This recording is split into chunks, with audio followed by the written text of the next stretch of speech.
Olá! E aí, pessoal? Bem-vindos a mais essa nossa conversa curiosa. Hoje a gente vai encarar umas perguntas daquelas, sabe? De onde a gente veio, por que tudo é assim, meio estranho e maravilhoso ao mesmo tempo? E o tempo, hein? Que negócio é esse?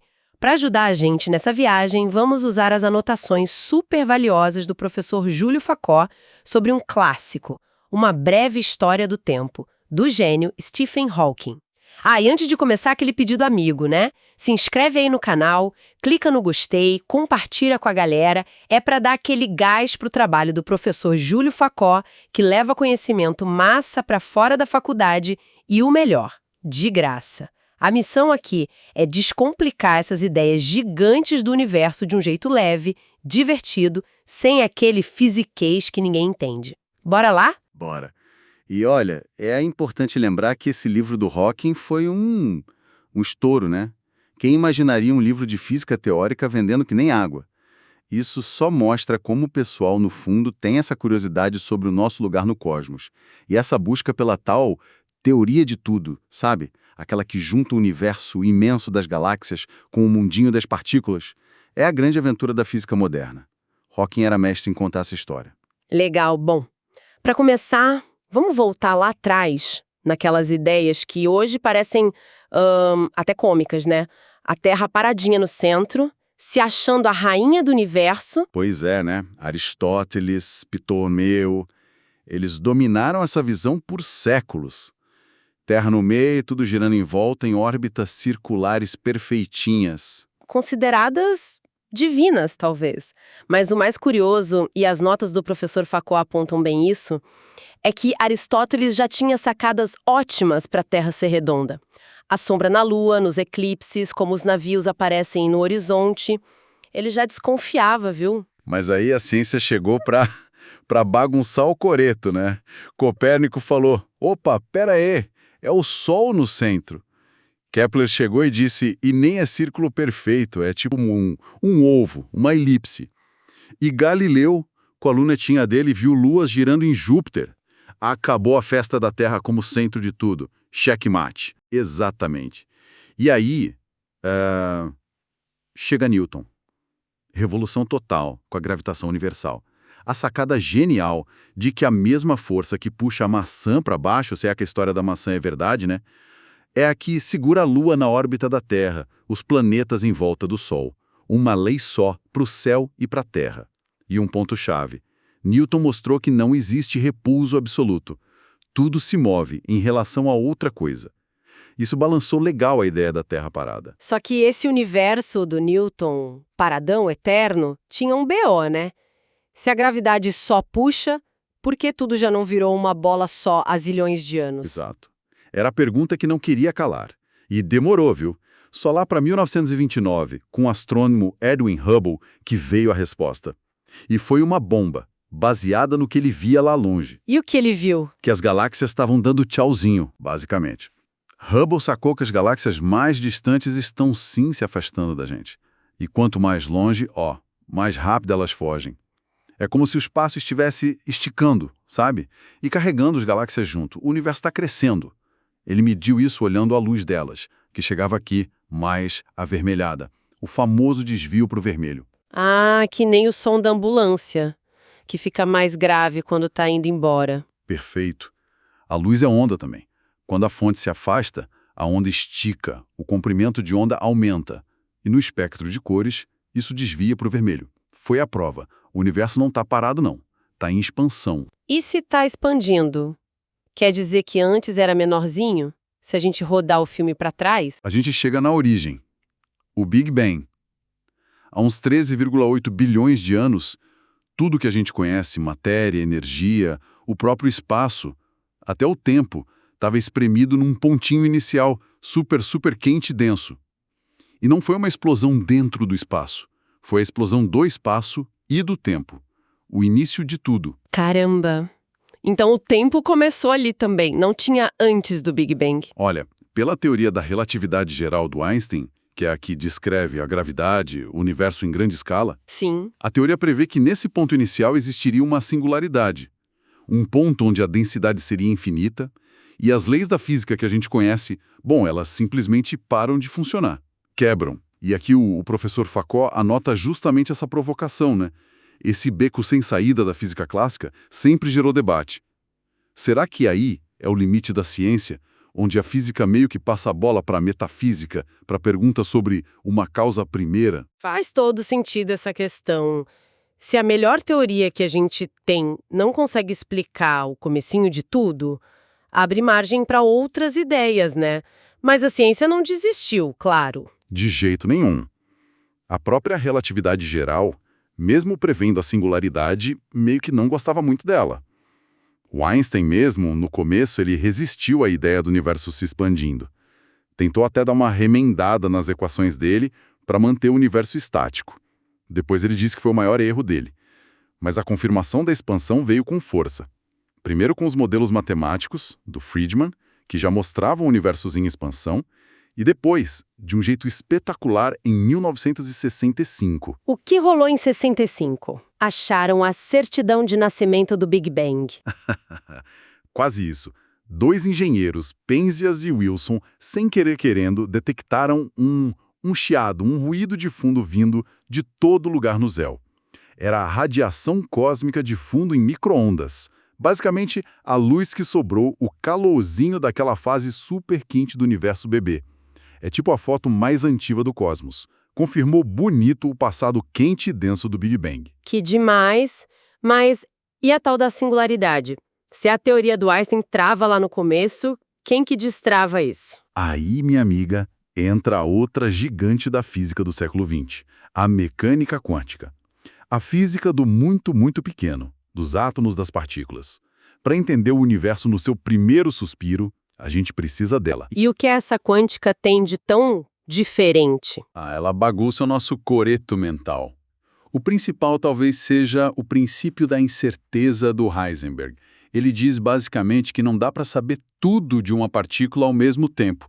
Quanto mais certeza você tem da posição dela, menos você sabe da velocidade, e vice-versa. E não é erro de medição, não. É da natureza da coisa. O universo, na sua base, tem uma dose de indefinição, de borrão. Isso é muito doido. Então a realidade não é tão certinha assim. Acaba com aquela ideia de prever o futuro se a gente soubesse tudo sobre o presente. Exatamente. É o fim do determinismo total que alguns imaginavam. E essa esquisitice quântica não para aí, não. Tem a tal da dualidade onda-partícula. Às vezes as partículas se comportam como ondas e as ondas como partículas. O professor Foucault sempre menciona o experimento da dupla fenda. Mesmo jogando uma partícula de cada vez, elas fazem um padrão na tela como se fossem ondas passando pelas duas fendas ao mesmo tempo. A quântica é cheia dessas. Tá, beleza. O mundo quântico é peculiar. Mas como isso ajuda com a singularidade lá do Big Bang? A aposta é que quando a gente conseguir juntar a gravidade da relatividade com a mecânica quântica, o que ainda é um desafio gigante, essa singularidade talvez desapareça. Aquela densidade infinita que a relatividade prevê, talvez não aconteça de verdade, porque a incerteza quântica daria uma suavizada nesse ponto extremo. A física não quebraria mais. Falando em pontos extremos, e os famosos buracos negros. Certeza que as notas do professor Foucault falam deles, são as celebridades da cosmologia. Eles também têm singularidade, certo? Tem, sim. Pelo menos na teoria clássica, né? Eles se formam quando estrelas gigantes morrem e desabam sobre si mesmas pela própria gravidade. Lá no centro, a relatividade geral prevê outra singularidade. E em volta dela tem o famoso horizonte de eventos. É a fronteira do daqui não se escapa. Passou dali, nem a luz volta. É o ponto sem retorno cósmico. Tipo placa de bem-vindo ou nunca mais. Mas espera aí. Se a mecânica quântica talvez arrume a singularidade do Big Bang, ela não faz nada pelos buracos negros? Opa, faz sim. E essa foi uma das maiores contribuições do Stephen Hawking, lá nos anos 70. Ele misturou a relatividade geral com a mecânica quântica perto do horizonte de eventos e descobriu algo chocante. Buracos negros não são completamente negros. Eles emitem uma radiaçãozinha muito, muito fraca e vão perdendo massa. É a famosa radiação Hawking. Como é que é? Mas o horizonte não era uma prisão perfeita, de onde nada saía. Era o que todo mundo pensava. A explicação simplificada envolve o princípio da incerteza ali na bordinha do buraco negro. O vácuo quântico não é tão vazio assim. Ele borbulha com pares de partícula-antipartícula que surgem e somem o tempo todo. Bem perto do horizonte, pode acontecer de um par desses surgir. Uma partícula cair para dentro do buraco, levando uma energia negativa, diminuindo a massa dele, e a outra escapar. Para quem está olhando de longe, parece que o buraco negro cuspiu uma partícula. Então eles evaporam, tipo, somem com o tempo. Lentamente, mas sim. E o mais curioso, quanto menor o buraco negro, mais quente ele é e mais rápido ele evapora. Um buraco negro com a massa de uma estrela levaria um tempo inimaginável, trilhões e trilhões de anos. Mas buracos negros bem pequenininhos, que talvez tenham se formado lá no começo do universo, esses poderiam evaporar completamente, terminando numa explosão final. Essa descoberta foi incrível. Juntou a física do grande, relatividade, com a do pequeno, quântica. Isso é sensacional. Mas aí gera outra dúvida que o professor Facó deve ter anotado. E a informação das coisas que caem lá dentro. Se o buraco evapora, a informação some junto. É tipo, a receita do bolo que caiu lá dentro... Exatamente. Esse é o famoso paradoxo da informação. A mecânica quântica tem um princípio fundamental que diz que informação não pode ser destruída. O Hawking, no início, achou que no buraco negro ela se perdia sim, o que criaria um problemão para a física. Mas, anos depois, ele mesmo mudou de ideia. A visão mais aceita hoje é que, de algum jeito muito esquisito, a informação não se perde, ela fica codificada na radiação que sai ou talvez em marcas sutis no horizonte de eventos. A informação se preserva, mas de um jeito bem embaralhado. Uau, que reviravolta! Então, se essa mistura de quântica e relatividade ajuda a entender melhor os buracos negros, será que ela pode fazer o mesmo pelo Big Bang? Eliminar de vez aquela singularidade inicial? Essa é a grande aposta. E nos leva à proposta talvez mais ousada do Hawking, que ele desenvolveu com James Hartle, a hipótese do estado sem fronteira. Sem fronteira. Como assim? Tipo, o universo não teve um começo, uma borda no tempo? É quase isso. A ideia é bem abstrata. Usa um conceito matemático chamado tempo imaginário. Não é o tempo que a gente vive, mas é como se fosse uma outra dimensão, tratada matematicamente como se fosse espaço. Nesse cenário de tempo imaginário, o universo poderia ser finito. No passado ele não existiu desde sempre, mas sem ter uma borda inicial, sem aquela singularidade onde tudo quebra. Pensa na superfície da Terra. Ela tem uma área finita, mas você pode andar nela sem nunca encontrar uma borda, um fim. Peraí, tempo imaginário. Isso não só é meio truque matemático para fazer a conta fechar? É um artifício matemático, sim, mas que pode ter uma correspondência física real e consistente. A sacada dessa proposta é que o Big Bang deixaria de ser aquele ponto problemático, aquela ponta onde a física falha. Ele seria um ponto suave na geometria do espaço-tempo, como o Polo Norte na superfície da Terra. Um lugar especial, mas não uma barreira. O universo, nesse caso, não precisaria começar num instante zero definido. Ele simplesmente seria. Nossa, o professor Facó deve ter achado essa ideia incrível. Um universo que existe por si só, sem precisar de um start. Exatamente. As notas dele refletem muito sobre o impacto filosófico disso. Um universo autocontido, que segue leis matemáticas precisas e que, em princípio, não precisaria de um criador para definir as condições iniciais ou dar o pontapé. O Hawking mesmo chega a provocar. Qual espaço restou para um criador? É uma visão poderosa de um cosmos que pode ser explicado inteiramente pelas leis da física que estamos descobrindo. Essa ideia sem fronteira, ela se encaixa com outras coisas que a gente observa? Sim, ela conversa muito bem com a ideia da inflação cósmica, que foi um período bem curtinho logo depois desse início suave, em que o universo teria se expandido de forma absurdamente rápida, exponencialmente. Essa inflação ajudaria a explicar por que o universo é tão grande e tão parecido em todas as direções hoje em dia, e também como pequenas flutuações quânticas, que são meio que garantidas pelo princípio da incerteza e por essa condição sem fronteira, foram esticadas e viraram as sementes das galáxias que vemos hoje. As observações da radiação cósmica de fundo dão suporte para essa ideia da inflação. Ufa! Que viagem! Começamos com a Terra no centro e chegamos num universo talvez sem começo definido. Mas e o tempo que a gente sente no dia a dia? Aquele que só vai para frente, a tal flecha do tempo. Por que a gente só lembra do passado e não do futuro? Ótima pergunta. A gente percebe o tempo indo numa direção só por causa de algumas flechas que apontam para o mesmo lado. Tem a flecha termodinâmica. A desordem, a entropia sempre aumenta. O copo quebra, ele não se junta sozinho, né? Tem a flecha psicológica. A gente forma memórias do passado, não do futuro. E tem a cosmológica. O universo está em expansão, não em contração. O Hawking argumenta que elas todas apontam para o mesmo lado, porque nós, seres vivos complexos, só podemos existir na fase de expansão do universo, onde as condições permitem a vida. E a vida, para funcionar, precisa consumir energia organizada e liberar desorganizada, aumentando a entropia.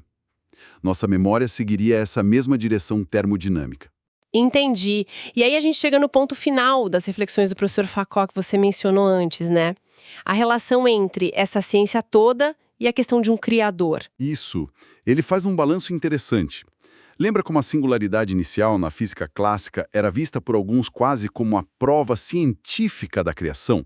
O ponto onde a física parava e entrava a metafísica? Mas aí vem a proposta sem fronteira, que, se estiver correta, elimina essa necessidade de uma singularidade inicial. Descreve um universo que poderia, em tese, existir por si mesmo, regido por leis matemáticas. Mas ele interpreta isso como o fim da discussão sobre o Criador? Não necessariamente, e aí que está o ponto-chave da reflexão dele, pelo que entendi das notas. O professor Foucault sugere que, mesmo um universo autocontido, mesmo que descrito por leis físicas completas e elegantes, ainda poderia ser visto como uma manifestação elegante das leis estabelecidas por seu Criador. Quer dizer, a ciência descreveria o como o universo funciona, o mecanismo, mas isso não eliminaria necessariamente a pergunta sobre o porquê ele existe, ou quem estabeleceu essas leis tão precisas. É uma forma de ver que ciência e fé não precisam ser inimigas, podem ser olhares diferentes para a mesma realidade complexa. Claro, estamos apenas relatando a perspectiva encontrada nas anotações do professor. Que maneira interessante de amarrar tudo. Então, fazendo um resumão dessa nossa viagem com o professor Foucault e o Hawking, a gente viu um universo que se expande, vindo de um passado super denso e quente, o Big Bang. Entendemos a importância da mecânica quântica com sua incerteza fundamental. Espiamos os buracos negros, que não são tão negros assim e até evaporam. E consideramos essa ideia maluca de um universo finito, mas sem borda inicial, autocontido. O que a gente leva disso tudo? Talvez essa busca final, como Hawking sugeriu, seja mesmo tentar entender a mente de Deus, seja interpretando isso como as leis últimas da natureza ou como algo além. E fica a provocação no ar, né? Uma que ecoa tanto das notas do professor quanto do livro do Hawking. Mesmo que um dia a gente encontre a teoria final, a equação que descreve tudo, será que essa teoria vai nos dizer por que existe um universo para ser descrito por ela? Por que existe algo em vez de nada? A busca pela compreensão, tanto a científica quanto a filosófica, essa com certeza continua. Que jornada incrível! Muito obrigada, viu, por acompanhar a gente nessa exploração pelo cosmos. Foi demais. E olha só, se essa conversa te deixou pensando, não esquece. Dá aquela força pro trabalho sensacional e gratuito do professor Júlio Foucault. Se inscreve aqui no canal, deixa aquele like esperto, manda pro pessoal que curte essas viagens sobre o universo, comenta aí o que mais te impressionou. Vamos juntos fazer a ciência e a curiosidade chegarem mais longe. Um super abraço e até a próxima!